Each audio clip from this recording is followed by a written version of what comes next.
Renungan Hari Jumat 28 Oktober 2022. Pekan Biasa ke-30 tahun C. Pesta Santo Simon dan Yudas Rasul. Yesus berdoa dan menetapkan 12 orang sebagai rasulnya. Bacaan pertama diambil dari surat Paulus kepada jemaat di Efesus bab 2 ayat 19 sampai 22 dan bacaan Injil dari Injil Lukas bab 6 ayat 12 sampai 19. Saudara-saudariku terkasih, sejak Yesus dipermandikan di Sungai Yordan, ia sangat aktif dalam tugas pewartaan dan tindakan penyembuhan. Salah satu kekuatan yang dimiliki oleh Yesus adalah meluangkan waktu untuk berkomunikasi dengan Allah. Ia selalu membuka diri terhadap Allah untuk dipenuhi dengan kehendak Bapa, bukan kehendaknya sendiri. Ia menimba kekuatan baru dari Allah Bapanya. Hal serupa dilakukan oleh Yesus sebelum ia memilih ke-12 orang menjadi rasulnya. Saudara-saudariku terkasih, Santo Lukas menampilkan dua tindakan yang dilakukan oleh Yesus sebelum ia memilih ke-12 muridnya.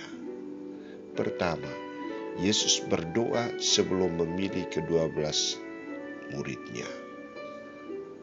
Pada waktu itu, Yesus ke bukit untuk berdoa dan semalam-malaman ia berdoa kepada Allah.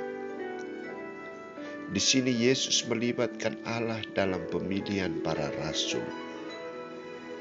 12 orang yang dipilihnya dikenalnya secara baik dengan nama mereka masing-masing. Maka ia memanggil mereka dengan nama mereka. Kepada ke-12 orang yang dipilihnya itu diberi gelar khusus, yakni rasul. Dengan gelar ini, ke-12 orang itu ditetapkan untuk menjadi utusan Yesus dalam mewartakan kabar sukacita Allah. Mereka mendapat tempat dalam misi Yesus. Mereka menjadi teman perjalanan Yesus dan diutus untuk menjadi misionaris Yesus. Pergilah ke seluruh dunia, jadikanlah semua bangsa muridku. Inilah tujuan panggilan ke-12 rasul untuk melaksanakan misi perutusannya. Kedua, pengajaran dan penyembuhan Yesus kepada orang banyak. Misi pertama, setelah Yesus memilih ke-12 muridnya, adalah ia membawa mereka kembali untuk mengalami rutinitas seperti biasa. Ketika mereka turun dari bukit, mereka berjumpa dengan sejumlah besar massa.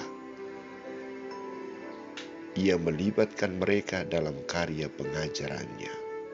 Ia menunjukkan kepada para muridnya tentang kuasa yang dimilikinya, sehingga mampu untuk menyembuhkan berbagai jenis penyakit dan mengusir roh-roh jahat.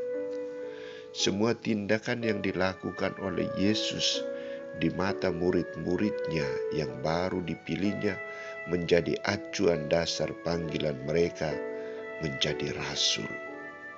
Mereka harus siap untuk menjadi pengajar dan penyembuh.